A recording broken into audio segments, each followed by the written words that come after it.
It's a quiet, humming kind of dawn, the kind where the birds aren't quite awake, but the sky is already considering it. The horizon glows faintly golden, like it remembered something important in its sleep. You stir beneath your linen wrap, shoulders chilled by dew and myth. A rooster crows, but half-heartedly. He sounds like he regrets his career choice. Down in the village, the baker stirs embers for the day's first batch. Bread is a ritual here east, warmth, waiting, hope. Occasionally ants dot as you walk past. A woman is singing a lullaby to her cat. The cat does not care.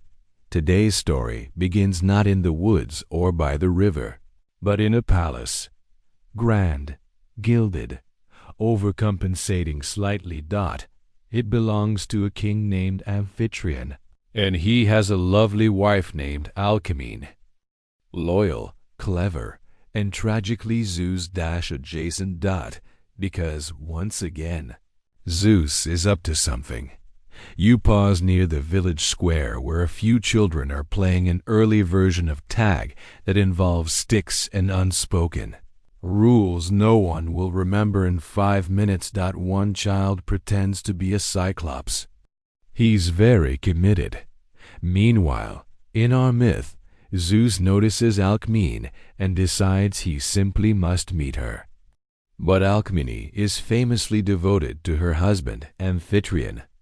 So Zeus does what any irrational deity would. He waits until Amphitryon goes off to war, then transforms into him. Yes, he literally impersonates her husband and shows up at the door. She lets him in. He extends the night. Legend says it lasts 3 times longer than normal, and when the real Amphitryon returns, confusion reigns. It's awkward, and it only gets weirder, because Alcmene becomes pregnant with twins, one mortal, fathered by Amphitryon, one divine, fathered by Zeus. This divine child will grow up to be Heracles, or, as the Romans would later rebrand him, Hercules. You take a seat on a smooth rock beside the path. A frog plops into a nearby puddle. Neither of you is in a rush. Now, Heracles is a name that will echo through legends for centuries. But at the moment, he's just a surprisingly muscular baby with a destiny problem. Obscure tidbit: when Hera discovers Zeus's latest mischief, she sends 2 snakes to kill infant Heracles in his crib. But baby Heracles grabs the snakes and strangles them.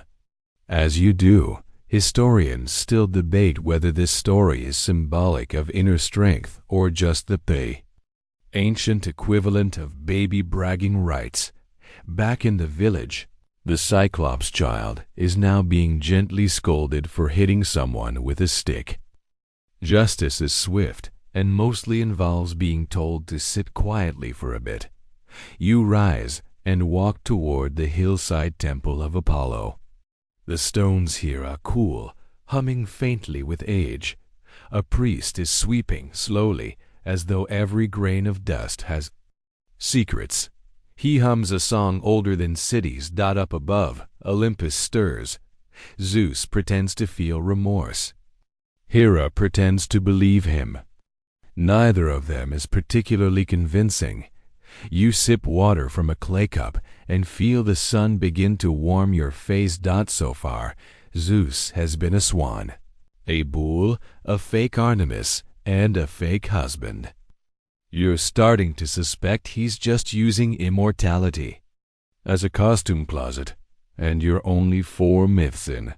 The wind picks up gently, carrying the scent of rosemary and the dire, unmistakable whisper of more chaos to come. You drift through the late morning haze like someone who forgot whether they were dreaming or walking. The village around you has shrugged into the rhythm of daily chores, baskets being filled, laundry slapped against stone, and old men pretending to supervise goats that clearly run the show. The air smells like thyme, damp clay, and whatever someone just overcooked nearby. Probably lentils. Possibly revenge. Your sandals kick up lazy dust as you stroll past a potter shaping a clay amphora. His fingers move like they've done this since birth, which, to be fair, they probably have. He doesn't look up as you pass. He's listening to the temple bells and cursing his kill under his breath. Up in the clouds, Zeus is brooding. Again, he's been watching the mortals with that particular expression of divine longing, mixed with unchecked entitlement. You know the look. Like a man standing in front of a vending machine, confused why it won't dispense affection. Enter Danae, a princess, locked in a bronze tower by her father, Acrisius, who'd heard a prophecy that her son would one day kill him. And rather than confront his own parenting issues, he decided to imprison his daughter and eliminate the problem the traditional way. With architecture. You pause at the edge of the village well. Someone has left a small bundle of herbs tied with ribbon. A quiet prayer, or a bribe, or both. Anyway, Danae sits alone in her bronze chamber, sun filtering through narrow slats. It's lonely, quiet, metal-flavored. And that's when Zeus arrives. Not as a swan, not as a bull, not even as a disguised mortal. This time he becomes a golden shower. Yes, you heard that right. A shimmering cascade of divine gold that pours through the ceiling and, well, enters Danae's chamber in the vaguest yet most oddly specific way. Scholars still debate whether this was metaphorical, magical, or just an ancient poet having a truly wild Tuesday. The result, of course, is a child, Perseus. Yes, that Perseus, the hero who will one day slice off Medusa's head, ride Pegasus, and save a chained woman from a sea monster like it's a first date. But for now, he's just a sparkle-born baby with a complicated family. Obscure fact, in some lesser-known accounts, Danae actually escapes in a wooden chest thrown into the sea with baby Perseus like some kind of mythological message in a bottle. They wash ashore and, miraculously, survive. Back in your world, a goat steals a cabbage from a cart. No one stops it. Everyone respects the hustle. You pass a musician plucking a lyre with only 3 strings. His melody is off-key but oddly beautiful. You hum along without realizing. The potter from earlier sets out his fresh vases. One of them has a crude drawing of a man turning into a fish. Possibly Zeus, possibly artistic liberty. You sit beneath an olive tree. Its branches sway gently above you, casting leaf-dappled shadows across your lap. The breeze is warm, but not urgent. Up in Olympus, Zeus dusts his hands and pretends to have learned something. Hera rolls her eyes so hard it echoes. You, on the other hand, close your eyes and listen to the lyre. The myth has paused again, giving you room to breathe. By now, the day has curled into itself. The village bakes beneath a midday sun that seems entirely too proud of itself. You walk slowly, each footstep a gentle negotiation with the dust. There's a fig vendor asleep in his stall. A dog naps beside him with its tongue hanging out, chasing something exciting in its dreams. And in your ears, the gentle susurrus of fate trickling downhill like spilled wine. Today's tale features another lovely mortal, Semele. A name that sounds like poetry and ends like trouble. She's a priestess. Kind, Clever, and unfortunately entirely too appealing to Zeus. You stop near a temple wall where someone's painted a mural of flowers that look suspiciously like angry eyes. The effect is either devotional or accidental. Possibly both. Now, Zeus, unwilling to learn literally anything, visits Semele in secret. They begin an affair, and she becomes pregnant. But Hera, ever the divine detective, is already on the case. This time she disguises herself as an old woman and befriends Semele.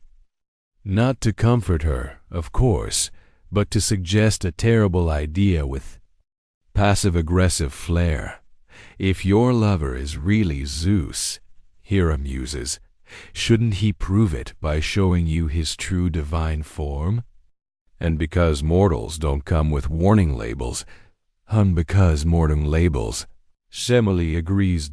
She asks Zeus to reveal his full glory, the lightning, the fire, the booming orchestral power of a thunder god at max brightness. He hesitates, warns her, pleads even. But she insists. So he does, and she evaporates. Mortals, it turns out, are not flame retardant. Historians still debate whether this myth is a metaphor for divine truth being too much for mere humans, or simply a very sparkly cautionary tale. But the story doesn't end there. Before she burns away, Zeus saves the unborn child from her womb. Yes, mid-bolt. He sews the baby into his thigh.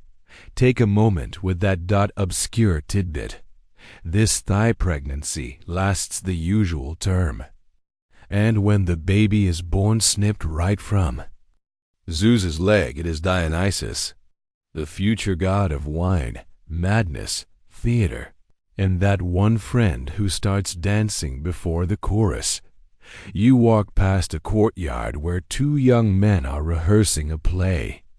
Their lines are half remembered, their gestures overly grand, and their laughter loud enough to wake the dog, who promptly decides to nap elsewhere. The fig vendor is still asleep. The figs are less ripe now. The sun is relentless. You sit in the shade beside an old marble column, cracked and mossy, but still pretending to be proud. Up above, Dionysus grows into chaos. He invents wine, encourages rebellion, rides leopards, and teaches mortals how to forget their troubles, at least until the morning. A child nearby giggles. A goat sneezes. Somewhere, a jar of olive oil tips over. It's a peaceful world. All things considered, you lean your head back, eyes fluttering, half closed. The stories keep unfolding, one transformation at a time. And you're still here, wandering through a dream where gods dress as birds, mortals turn to stars, and thighs become cribs.